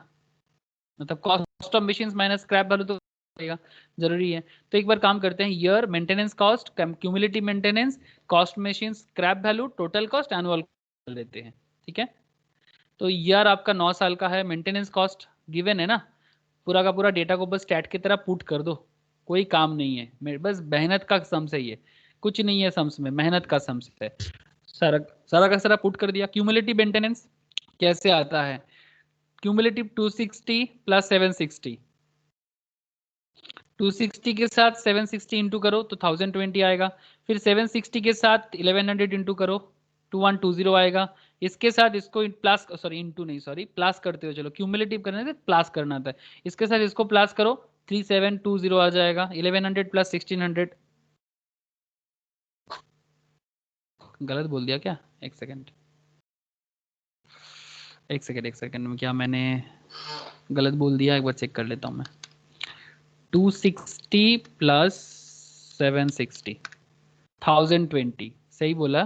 पहला वाला का तो 260 ही होगा, फिर 1020, फिर 1020, अच्छा सॉरी इसके साथ इसको प्लस करना है, ठीक है। 1020 प्लस 1100 2120, ओके। फिर 2120 के साथ इसको 1600 को 3720, फिर इसके साथ इसको प्लस 2200 5920। समझ में आया ना किस तरह से आ रहा है? इसके साथ इसको प्लस, इसके साथ इसको प्लस, इसके साथ इसको, इस तरह से आया। क्यूमुलेटिव मेंटेनेंस कॉस्ट आपका समेशंस करके निकल जाएगा। फिर लास्ट में आपका टोटल आ जाएगा 24,020। अब cost of machine minus scrap value करना पड़ेगा ना, स्क्रैप है ये, तो फिर कॉस्ट ऑफ मशीन से स्क्रैप वैल्यू को हटा दो तो 17,000 आ जाएगा। तो सारा का सारा हर केस में 17,000। अब टोटल कॉस्ट क्या हो जाएगा? अब समेशंस ऑफ M1 जो क्यूमुलेटिव है आपका, इसके साथ आप इसको प्लस कर दो 3 + 4, तो आपका हर केस में टोटल कॉस्ट में मिल जाएगा हर साल का। और एनुअल कॉस्ट आपका कैसे, एनुअल कॉस्ट कैसे आएगा? 17,260 divided by number of year, 18,020 divided by 2, 19,120 divided by 3, 20,720 divided by, इसको क्या कहते हैं V बाई, मतलब V मतलब 5 वाला, इससे डिवाइडेड बाई N बोल रहे, मतलब नंबर ऑफ ईयर, इसको I बोलना चाहिए था, V बाई I बोलना चाहिए था, मतलब N for number of year. तो इस तरह से आपका एनुअल कॉस्ट एवरेज करके निकल जाएगा 4557, 9 साल का एवरेज कॉस्ट आएगा। तो इन दिस फैशन आपको ये तो मिल गया, ये फैशन से आपको ये तो जरूर मिल गया, ये आपको समझ में आ ही गया है क्या हुआ है। तो आपको अल्टीमेटली क्या चाहिए? आपको कैलकुलेट ही करना था कि पूरा का पूरा खेल में सबसे सस्ता कहां पर हुआ है। 888 सबसे सस्ता, सबसे सस्ता 7th ईयर में हुआ है। n इक्वल्स टू जब 7 ईयर से आपका, ठीक है, 7 साल में 4,200 मतलब 88, 4,288, that is 4,288 approx, which corresponds to n equals to 7 in the adaptable, thus machine needs to be replaced every 7th year। जब जाके आपका मशीन का सबसे, मतलब उससे पहले वाला हर एक केस में आपका मशीन का दाम ज्यादा हो रहा था, ठीक है, रिप्लेसमेंट कॉस्ट बहुत ही ज्यादा हो रहा था, और बाद में भी ज्यादा हो रहा था, सबसे कॉस्ट कम हो रहा है आपका 7th ईयर में। तो 7th ईयर में आपको मशीन को रिप्लेस कर लेना चाहिए ताकि वो सबसे किफायती है। ओके, तो ये रहा आपका ये वाला क्वेश्चन, ये रिप्लेसमेंट का क्वेश्चन था, अच्छा क्वेश्चन था रिप्लेसमेंट पे। ओके, ये सब क्वेश्चंस का ना कोई हार्ड एंड फास्ट रूल नहीं होता, इसको ना बस कुछ प्रैक्टिस के साथ ऐसा ही क्वेश्चंस पूछता है, डोंट वरी, इंस्टीट्यूट अपने मैथ से ही सवाल करेगा। A large computer installation contains 2000 components of identical nature which are subject to failure as per probability distributions. Month and 1 2 3 4 5, failure percentage, failure to date इसका 10% है, इसका 25% है, इसका 50%, इसका 80%, इसका 100% फेलियर का chances है। Components which fail have to be replaced for efficient functioning of the system. If they are replaced as the end when failure occurs, the cost of replacement per unit हो जाएगा 3 रुपया करके। Alternatively, if all components are replaced in one lot at periodical intervals में one lot change किया जाता है, replace only such failures as occurs between group replacement, the cost of component replaced is ₹1। मतलब group में change करो तो ₹1 का replacement का कंपोनेंट कॉस्ट आ सकता है। आपको पूछा जा रहा है, बड़ा ही अच्छा क्वेश्चन है ये।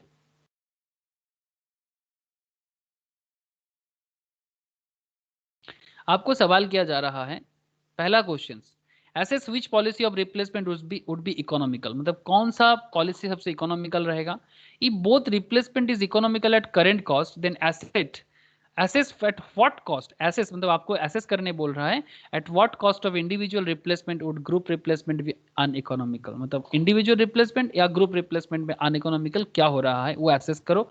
And how high can be the cost per unit in group replacement may be to make a preference for individual replacement policy।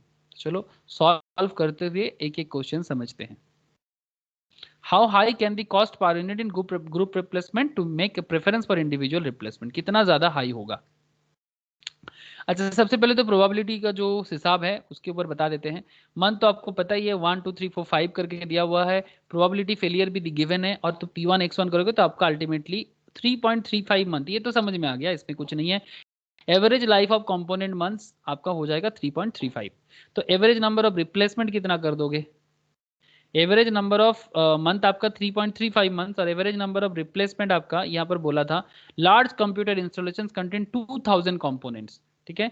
2000 components है और 3.35 मंथ्स का आपका एवरेज लाइफ ऑफ कंपोनेंट है, तो फिर आपका एवरेज नंबर ऑफ रिप्लेसमेंट हो सकता है 597 का, ओके।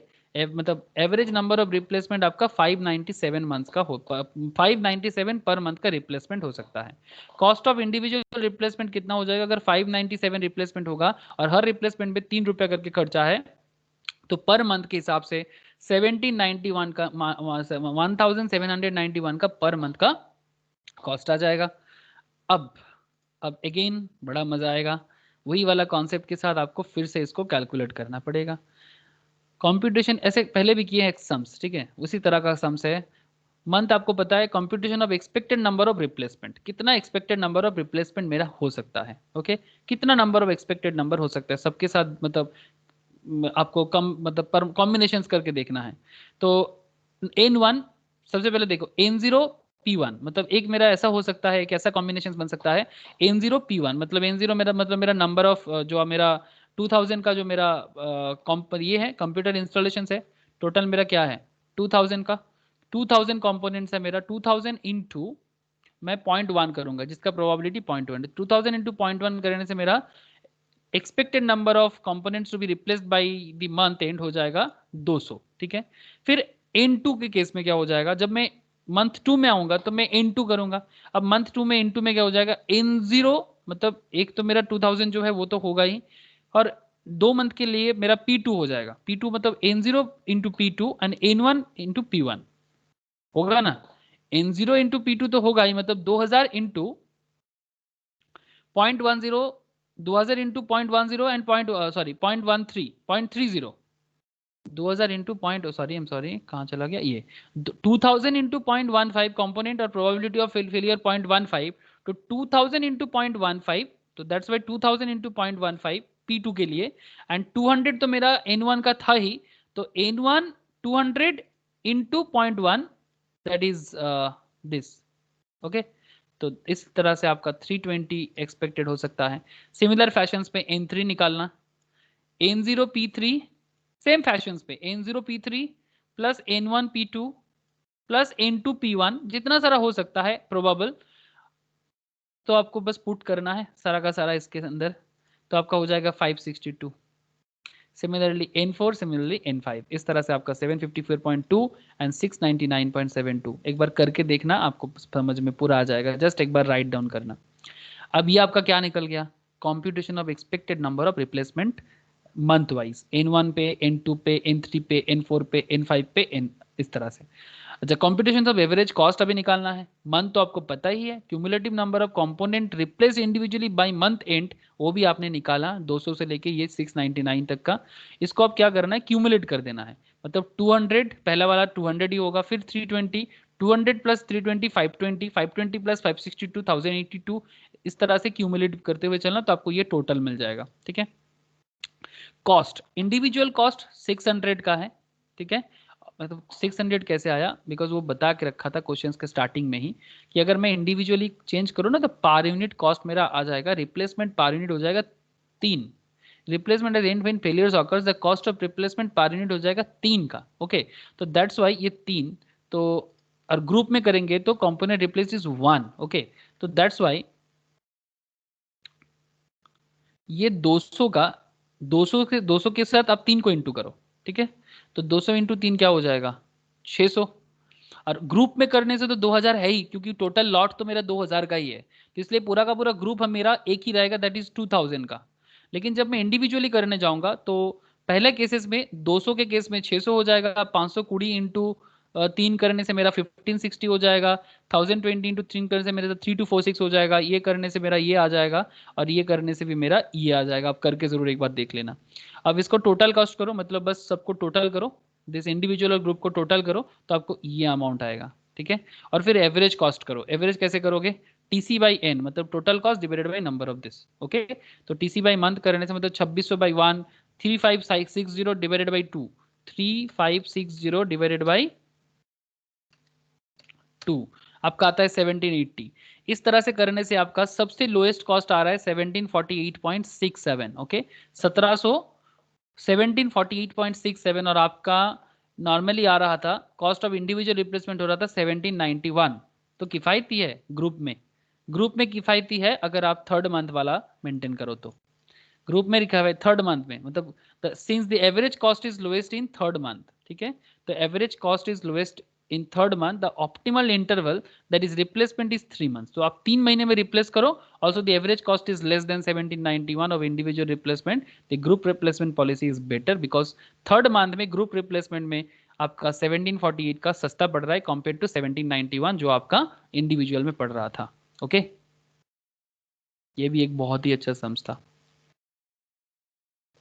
फिर आपको पूछा था, इसमें और भी सवाल है, तो ये था आपका पहला क्वेश्चन का जवाब, assess which policy of replacement would be economical. तो इकोनॉमिकल तो थर्ड मंथ वाला निकला। ओके, फिर आपका एक सवाल पूछ रहा है,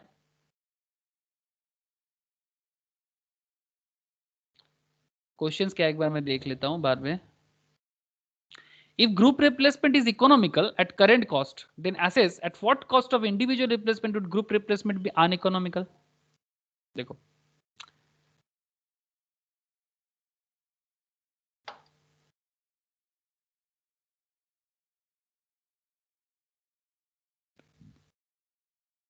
लेट के be the cost of individual replacement, मतलब कॉस्ट को के से डिनोट किया जा रहा है और कुछ नहीं। कॉस्ट इक्वल्स टू के, वो इक्वेशंस फॉर्म करने के लिए। तो average cost of group replacement कितना है? 2000 प्लस 200 के, ये तो आपने देखा ही था, मंथ 1 का 200 था, divided by 1। Average cost of group replacement क्या है? 2000 प्लस 200 के डिवाइडेड बाई 1, 2000 प्लस 520 के डिवाइडेड बाई 2, 2000 प्लस 1082 के डिवाइडेड बाई 3, मतलब बस एवरेज किया जा रहा है एवरेज कॉस्ट को रिप्लेस करने का। तो आप कैलकुलेट करके, और average cost of individual replacement तो आप पहले ही देख चुके थे 597, ये आपका पहले ही कैलकुलेट हो चुका था। ये देखो 597 का एवरेज नंबर ऑफ रिप्लेसमेंट 597 का। अब आपको बस वही देखना है कि average cost of group replacement आपका ये कैलकुलेट करके आ जाएगा। ठीक है, अब average cost of group replacement and average cost of individual replacement, अब यहां से आपको ना इक्वेशंस फॉर्म करना है। ठीक है, जिसमें आपको कॉस्ट निकल जाएगा। ठीक है, मैं आपको एक शो कर रहा हूं, आप बाकी ऑटोमेटिक समझ जाओगे। To obtain the value of k, use the equations average cost of individual replacement equals to average cost of group replacement। मैं आपको ये वाला दिखा रहा हूं, मतलब जस्ट पुट दिस, हर एक केस में आप पुट करो, आपको ये कॉस्ट निकल जाएगा 2000 प्लस 200 के plus divided by I. Okay, sorry divided by 1, I am sorry,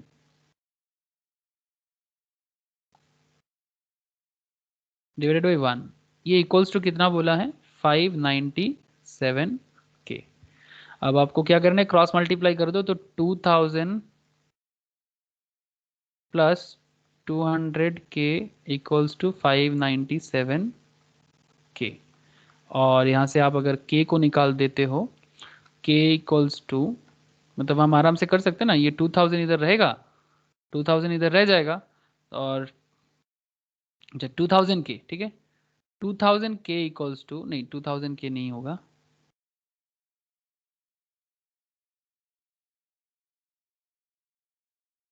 मतलब इसको इधर लेके आ जाओ ना, 2000 इक्वल्स टू 597 माइनस 200 के, तो ये आपका हो जाएगा 591 397 के, 397 के इक्वल्स टू 2000, और k इक्वल्स टू हो जाएगा 2000 डिवाइडेड बाई 397।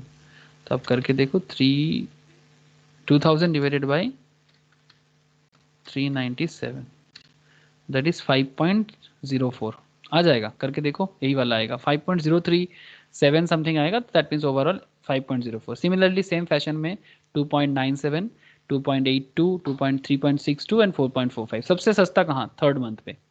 थर्ड मंथ पे आपका कॉस्ट जो है वो सबसे कम है। तो यहाँ पर आपको पूछा गया है if group replacement is anything smaller than, अगर ग्रुप रिप्लेसमेंट में कॉस्ट 2.82 से कम होगा, ठीक है, if group replacement is anything smaller than 2.82 then group replacement will be uneconomical. अगर ग्रुप रिप्लेसमेंट 2.82 से कम होता है, ठीक है, कॉस्ट जो है अगर 2.82 से कम होता है then group replacement will be uneconomical, ठीक है। 2.82 से कम नहीं होना चाहिए, 2.82 लास्ट है। Group replacement is anything smaller than 2.82 then group replacement would be uneconomical. यही आपको यहाँ पर पूछा था, मतलब 2.82 सबसे कम है, इससे कम तो होना नहीं चाहिए, उसके ऊपर जो भी होगा वो इकोनॉमिकल पे जा रहा है, बट ये अनइकोनॉमिकल है, ठीक है। Let A be the unit of cost. अच्छा, लास्ट एक क्वेश्चन आपको पूछा था,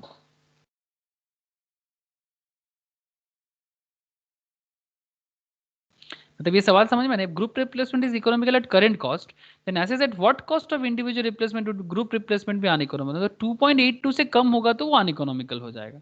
how high can be the cost per unit in group replacement में take preference of individual replacement policy. अब ये लास्ट क्वेश्चन का जवाब आपको कैसे ढूंढना है, ये भी सिमिलर फैशंस में निकलेगा, ठीक है, सिमिलर फैशंस। बस यहाँ पर क्या है ना, let A be the unit cost of group replacement policy. अब ए को आपको क्या करना है, यूनिट कॉस्ट मानना है ग्रुप रिप्लेसमेंट का, और सेम एक average cost of group replacement and average individual replacement. और एवरेज इंडिविजुअल रिप्लेसमेंट 1791 तो था ही, आपको पता है, और ये 2000 ए प्लस 600 डिवाइडेड बाई आई, मतलब इंडिविजुअल्स के लिए average cost of group replacement 2000 A plus 600 by I, ये वाला इस तरह से आया। बस आपको क्या करना पड़ा, 2000 की जगह 2000 पुट किया, और जो रिप्लेसमेंट का कॉस्ट था दैट इज 600, ठीक है, दोनों का 2000 प्लस 600, 2000 ए प्लस 600, 2000 ए प्लस 1560, 2000 ए प्लस 3246, उसी तरह से किया, ये देखो, ठीक है, मतलब ये 2000 था, ठीक है, 2000 into 2000 plus 600, 2000 plus 1560, 2000 plus 3246, 2000 plus 55, एक सेकेंड, हाँ सॉरी, हाँ ये 5508, 2000 प्लस 7607, बस उसी तरह से किया, सेम टू सेम उसी तरह से आपको ए को सॉल्व करना है, जैसे ये वाला इक्वेशंस में आप किए ना, सेम फॉर्मेट में आपको ए को सॉल्व करना, और ए सॉल्व करने से आपका unit cost of group replacement निकलेगा, जिसमें आपका सबसे बेस्ट कौन सा माना जाएगा वो आपको यहाँ समझना पड़ेगा। when unit cost is more than 1.06, अगर यूनिट कॉस्ट 1.06 सबसे ज्यादा है आपके यहाँ पर, अगर unit cost is more than 1.06 then individual replacement policy would be better.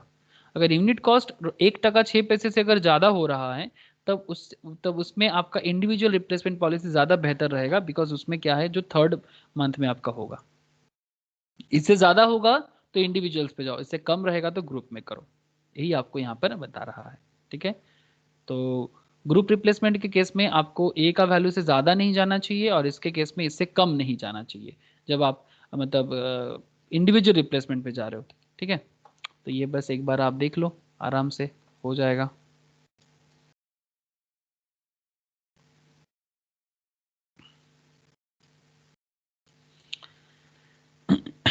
Illustration 10 भी एक बार देख लो, कोई बात नहीं, इतना सारा हो रहा है तो ये भी देख लो, ये भी आसान है, हो जाएगा आपसे अभी।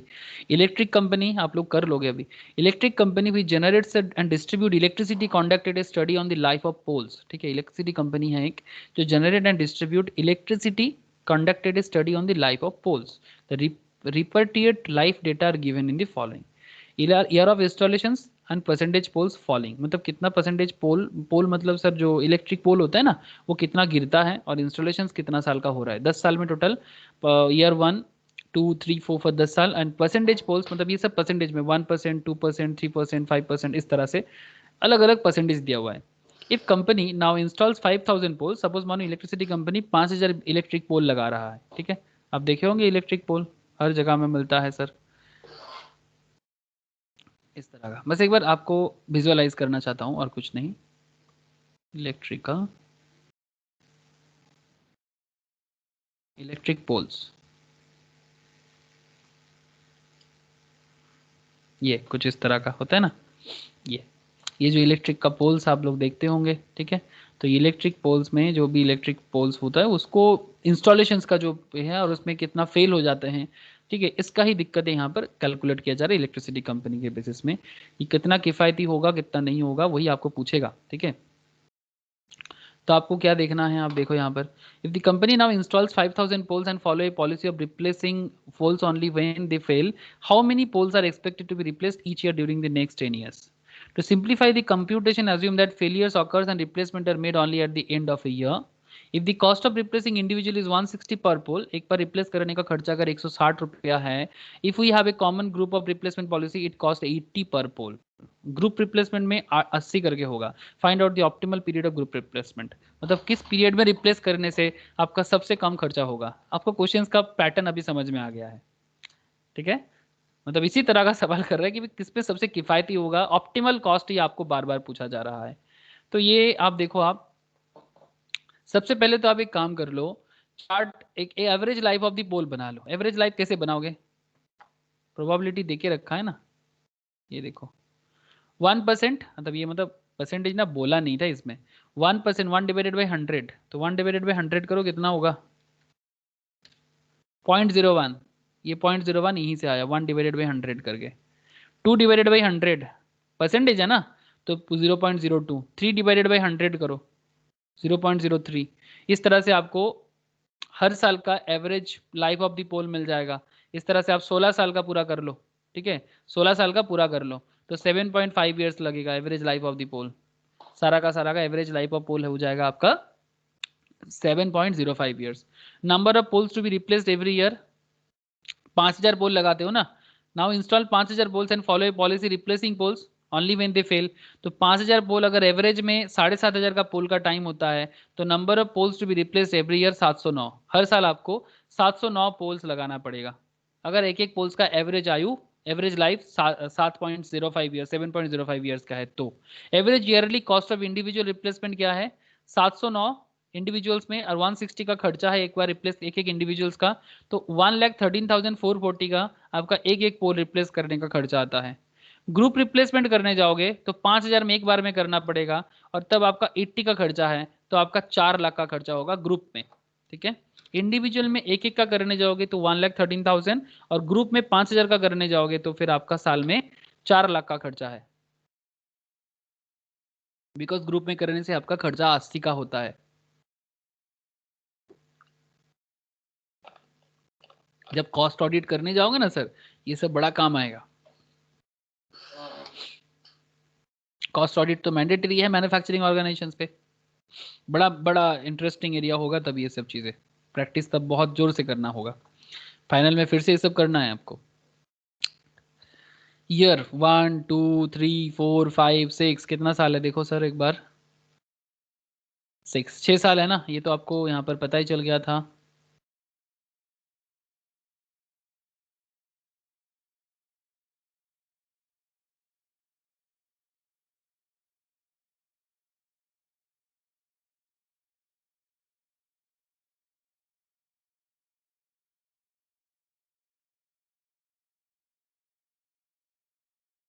यार आफ्टर इंस्टॉलेशन है आपका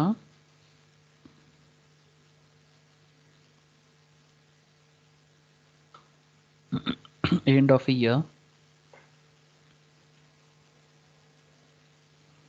7.05 ईयर, एक साल इसका लाइफ है, और इसका आपका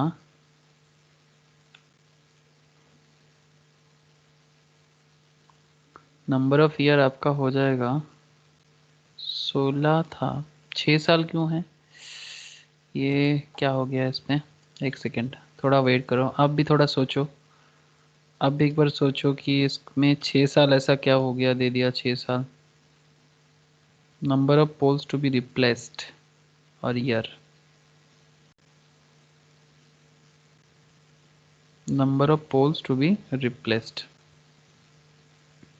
कहीं पर 6 का कुछ डेटा था क्या, ईयर्स ऑफ इंस्टॉलेशंस देख के रखा था।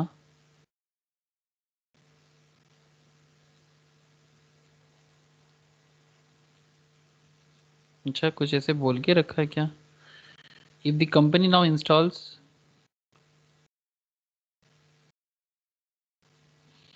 Company now install 5,000 poles and follows a policy of replacing poles only when they fail. How many poles are expected to be replaced each year during the next 10 years? Okay, 10 साल का बात कर रहा है. To simplify the computation, assume that failure occur and replacement are made only at the end of a year. First year के end पे, second year के end पे, third year के end पे.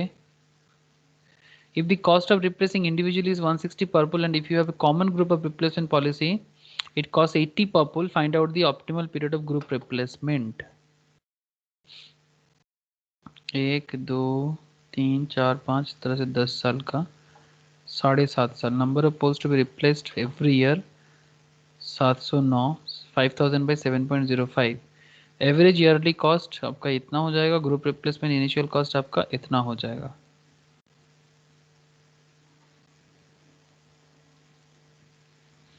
Number of poles to be replaced 5000. 0.01 आपका probabilities था 50. Yearly cost of individual replacement हो जाएगा आपका 160 करके 50 into 160. 50 into 160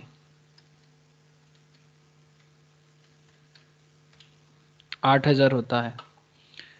5,000 into 0.02 plus 50 into 0.1 इस तरह से आपका ये हो जाएगा. ये तो समझ में आ रहा है, बट यहाँ पर तो 10 साल का डेटा था, फिर इसको 6 साल में क्यों किया?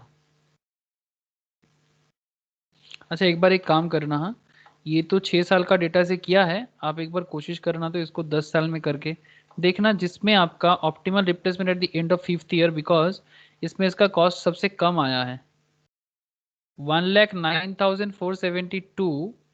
इसलिए आगे का ना कैलकुलेशंस करना बंद कर दिया, because just try to understand कि क्या हो रहा है. किसके बाद ना इसका 6 साल के बाद इसका कैलकुलेशंस करते जाओ, देखना इसका बढ़ जाएगा. उसका कॉस्ट जो है ना, cumulative cost of individual replacement ना धीरे धीरे बढ़ता जाएगा. तो इसलिए बेहतर है कि जिसमें सबसे कम आ गया, ठीक है, ये आप देख सकते हो यहाँ पर फर्स्ट 2 साल में ज़्यादा था, फिर 1,49,000, फिर 1,22,000, फिर 1,09,000, फिर उसके बाद 2,00,000 में चला गया. एक बार घर पे ट्राई करना तो कि अगर 10 साल करेंगे तो फिर कितना आएगा. तो यहाँ पर 6 साल का डेटा दिया है, उसके हिसाब से 1,09,472 का ही आ रहा है as per institute data. Okay, तो एक बार प्लीज़ कैलकुलेट करके देखना कि इसका प्रोबेबल क्या आ रहा है. ये आपको कैलकुलेशंस करना तो आ जाएगा, बिकॉज ऐसे कैलकुलेशंस तो हम लोग तब से कर ही रहा है. तो एक बार प्लीज़ ट्राई करना इसको, ठीक है. मैं इसको जानबूझ के स्किप कर रहा हूँ, आपको ये देख के समझ में आ रहेगा, ठीक है. बस एक बार ना अभी ये हेडिंग एक बार देख लेना, क्या क्या कैलकुलेट करना पड़ेगा आपको. Yearly cost of individual replacement at the rate 160 per pole. Cumulative cost इसको ऐड करते हुए चलना 8,000 के साथ इसको. फिर total cost of individual replacement as well as group replacement and average cost, average annual cost that is total cost divided by year करने से आएगा. ये तो आपको समझ में आ जाएगा, इसमें कोई दिक्कत नहीं है. अच्छा, ये क्वेश्चन बड़ा अच्छा क्वेश्चन है. मैं एक बार ये बता दूं, उसमें थोड़ा पहले से था कुछ प्रॉब्लम, शायद कंप्लीशंस नहीं था. ये क्वेश्चन एक बार ज़रूर देख लो. Production A has a mean time between failures, MTBF, mean time between failures. Please देखना, बहुत इंपॉर्टेंट है question. Mean time between failures of 30 hours. Product A का मीन टाइम बिटवीन फेलियर्स है, MTBF के नाम से जाना जाता है. 30 घंटा का मीन टाइम है इसका. And product and has a mean time to repair, MTTR, अब 5 घंटा. मीन टाइम बिटवीन फेलियर से 30 घंटा का और मीन टाइम टू रिपेयर है 5 घंटा का. और प्रोडक्ट बी का मीन टाइम बिटवीन फेलियर है 40 घंटा का, मीन टाइम बिटवीन फेलियर से 40 घंटा का, and mean time to repair है 2 घंटा का. तो आपको पूछा जा रहा है which product has a higher reliability, which product has a greater maintainability and which product has a greater availability. ठीक है, तो अगर आप इसको देखो, प्रोडक्ट बी जो है, product B with higher MTBF, मतलब मीन टाइम बिटवीन फेलियर जो है उसका 40 घंटा है, देन प्रोडक्ट ए का 30 घंटा है. तो product B than product A is more reliable since it has a lesser chance of failure during service. मतलब मीन टाइम बिटवीन फेलियर्स का जो टाइम गैप जिसका जितना ज्यादा रहेगा उतना अच्छा है. हायर इज बेटर, मतलब 30 घंटा से 40 घंटा ज्यादा अच्छा है बिटवीन फेलियर्स के. मतलब ये ठीक होने के बाद 30 घंटे में खराब हो जाते हैं और बी जो है 40 घंटा बाद खराब होते हैं. तो obviously mean time between failure जो है जिसका जितना ज्यादा, हायर इज बेटर. MTBF जो है higher is better. I hope clear है। Then product A is more reliable since it has a lesser chance of failure during service. अब बात करेंगे MTTR mean time to repairs. MTTR lower is better obviously, जो जितना ज्यादा repair हो जाएगा वही तो अच्छा है ना, तो lower is better. A machine and put it into operations. Thus product B with lesser MTTR that is 2 hours than product A, it has greater maintainability, मतलब इसका maintainability बहुत कम है। ओके तो अवेलेबल, अब पॉइंट थर्ड जो है availability of machines per product MTBF divided by MTBF plus MTTR, ये है फॉर्मूला आपका। मतलब mean time between failure divided by mean time between failure plus mean time mean time to repairs. ठीक है, therefore availability of product A equals to 30 divided by 30 plus 35, 30 by 35 equals to 85%, and availability of product B is 40 by 42, that is 95.23%, 238%, hence product B has more availability। Product B जो है उसका availability ज्यादा है। बहुत ही अच्छा question था, जरूर देखना इसको। ठीक है, जरूर देखना इलस्ट्रेशन 11 प्लीज मस्ट।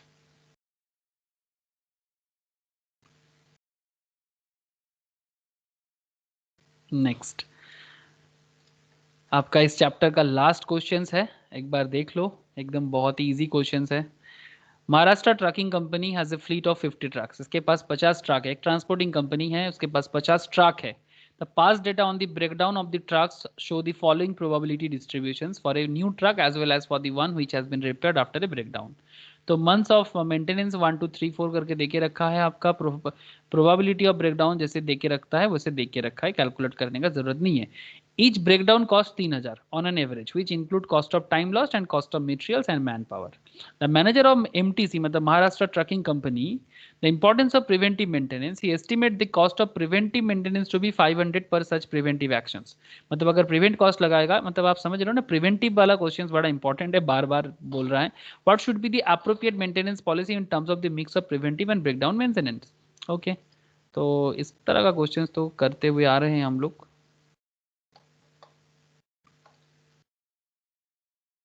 तो सबसे पहले क्या कर देना चाहिए आपको, देखो आप बड़ा इजीली हो जाएगा, दिक्कत एकदम नहीं होगा। Let us compute the cost of totally breakdown maintenance policy. 0.1 into 1, 0.2 into 2, 0.3 into 3, 0.4 into 4। कैसे आया, समझ में आएगी नहीं, ये देखो 0.1 इंटू 1, 0.2 इंटू 2, 0.3 इंटू 3, 0.4 इंटू 4। तो टोटल कितना मंथ का हो जाएगा, 3, टोटल 3 फेलियर्स। तो expected number of months between failure से 3 months. Cost per month of totally breakdown maintenance policy, cost per month totally breakdown policy आपका कैसे मिलेगा, number of trucks into cost per breakdown divided by expected number of months between failure. तो number of trucks कितना है, 50 है। 3000 आपका क्या है, कॉस्ट है, ब्रेकडाउन कॉस्ट है, और expected number of months between failure है आपका 3, तो टोटल आपका हो जाता है 50,000 करके देख लेना एक बार। Now let us compute the cost of different periodics of preventive maintenance. A preventive maintenance period 1 month का, period of 1 month. Number of breakdown within the period of 1 month कितना है, B1 आपका 50 into 0.1, तो 5 cost of breakdown क्या हो जाएगा, 5 into 3000, 15,000। Okay, and cost of preventive maintenance 500 करके है, और 50 फ्लीट है आपका, 50 ट्रक्स है, तो 50 into 500 प्रिवेंटिव के लिए, तो 15,000 प्लस 25,000, तो टोटल आ जाते हैं आपका 40,000। Therefore cost per month for this policy is 40,000 divided by 1। ये देखो एक है ना, मतलब आपका फर्स्ट मंथ का है, तो 40,000 divided by 1 is equal 40,000 cost per month for this.